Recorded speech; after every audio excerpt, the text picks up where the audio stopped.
Well, it's been a long stretch as the NHL has been on pause. They've hit the pause button, and soon we will have some form of hockey action, or at least we're hoping, as we're joined by Kailer Yamamoto. And COVID-19 for you, Kailer, were you originally in Edmonton and then eventually decided to go back to Spokane?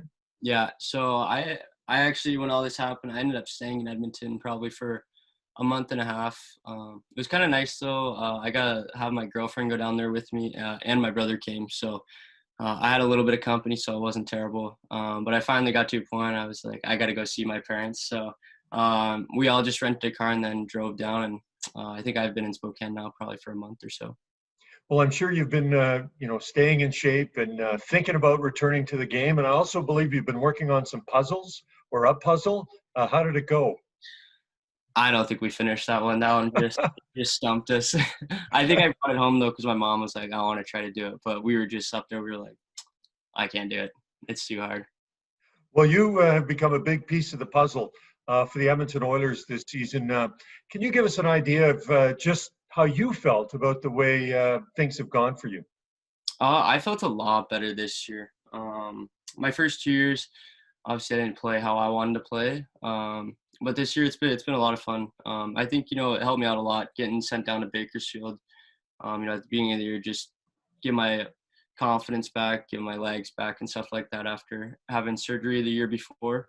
So that was a lot of fun. Saw all the guys in Bakersfield. Had a lot of fun. But coming up, it's a lot better this year. I was a lot more confident. With my game, just knew I belonged there. At that time, and then obviously playing on Draisaitl and Nugent-Hopkins. I mean, it makes it just that much easier. So it was a lot of fun this year, and hopefully we can get back to it and hopefully win a Stanley Cup. Well, that leads us into a couple of the fan questions, and I had lots of questions, so I had to pick them out. But from at Bakersfield Condors, what was it like in Bakersfield living with Tyler Benson, Ryan McLeod, and Evan Bouchard? It was awesome. A lot of battles, but it was awesome. Those guys are all amazing people, and living with them, it was a lot of fun. We were able to go golfing close to every day. We were home. We had a mini basketball hoop in our house actually, so that was a lot of fun. And just being around them, being able to watch movies, just kind of hanging out. It was a lot of fun. And you mentioned Leon and Ryan Nugent-Hopkins, and at Harpreet Ajula is wondering if the chemistry between yourself and your two line mates sort of came naturally, or whether there's some work that goes on behind the scenes. There's definitely some work behind the scenes, but I mean, I've also played with them off and on throughout my 3 years. So I kind of knew how they played. Coming up here, it was just whether I could make a play to them or not. But so that was like my first year. But this year, I started making plays to them, and I think it just kind of started to come naturally. And luckily, we're having a lot of success. Well, if everything goes well, medically speaking, the Edmonton Oilers will take on the Chicago Blackhawks. What do you make of that matchup upon your return? It's gonna be awesome. I've never played in the Stanley Cup playoffs, but it's gonna be a battle, and I'm excited for it. I wonder, and this might be a leap of faith only because you are American and you, like Patrick Kane, are a smaller player but very skilled. Was Patrick, or is Patrick, one of the players that you kind of looked up to as you made your way to the NHL? He definitely was. Him being a smaller guy, quick, really good hands. That's definitely somebody I like to emulate my game off of. He's got a bit better hands, I'd say, than me, maybe a lot. But no, he's definitely one of the guys that I watched growing up for sure. Who else did you like as a former member of the Spokane Chiefs? They've had some great players go through there. Was it a former Chief that also kind of helped lead you to the NHL, or who were your idols growing up? My favorite player growing up, kind of mainstream, but it was Sidney Crosby. Was a really big fan of him, but I'd say Tyler Johnson too. He's from Spokane. His mom was one of my first power skating coaches.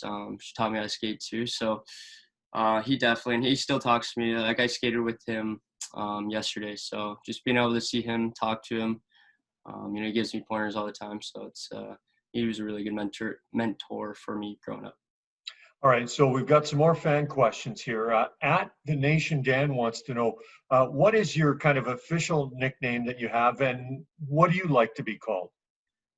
I have so many, but I mean, I don't really care. As long as like I understand that you're talking to me. Yeah, I'm pretty good. But a lot of the guys they call me Yamo. But I've heard like honey badger. I think the honey badger one's pretty funny. Anytime I hear that one, I start to laugh or get a chuckle. Well, that reminds me of not a question, but a comment from @JLukach86, who said that she named her son after you and that he already at a year old is a bit like a honey badger. So I wonder what it's like for you to know that people are starting to name their kids after Kailer Yamamoto. Oh my God, that's an honor. I mean, anytime somebody does that, it's a huge honor. Some other questions that have come our way. @Hamstra16 wants to know, how did it feel going up against Zdeno Chara? A little nerve-wracking, I'm not gonna lie. But once you're out on the ice, you don't think about it too much unless you can see him the whole way, and then you're like, yeah, he might get me this time. But he's a good hockey player, so it's definitely nerve-wracking, but just try to do as much as you can. @J Alvarez Leon was wondering if there was a moment after your most recent call-up that you kind of realized, you know what, I think I'm going to be here to stay. I think it was one of the first 3 games that kind of, I was starting to get really good chemistry, with Draisaitl, and I was starting to make plays, and I didn't do that as nearly as much as I did my first years. So I think that was definitely huge for my confidence mentally, just being able to do that. We've really enjoyed these at-home series because oftentimes we see players like you at a rink, at an airport, at a hotel, but we've been seeing them at home. And I wonder if you can kind of give us a little walkthrough, considering you're back living at home, and what it looks like, in your backyard or in that area. Yeah.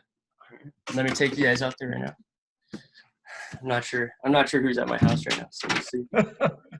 All right. So this is that's fine now. This is actually my backyard, so it's actually looking not bad right now. Wow. So me and my brother, definitely, we're out here a lot, a couple friends, like to play some wiffle ball, chip outside and stuff like that with a golf club. And then we actually, I don't know if you've ever heard the game Washers. It's like a three-hole series with washers, and it's a lot of fun. We play that quite a few times too. Well, that's great. Fantastic view. I know you're looking forward to the view from Rogers Place at some point soon. Kailer, appreciate your time and look forward to seeing you at a rink in the very near future. Thank you. I appreciate it too.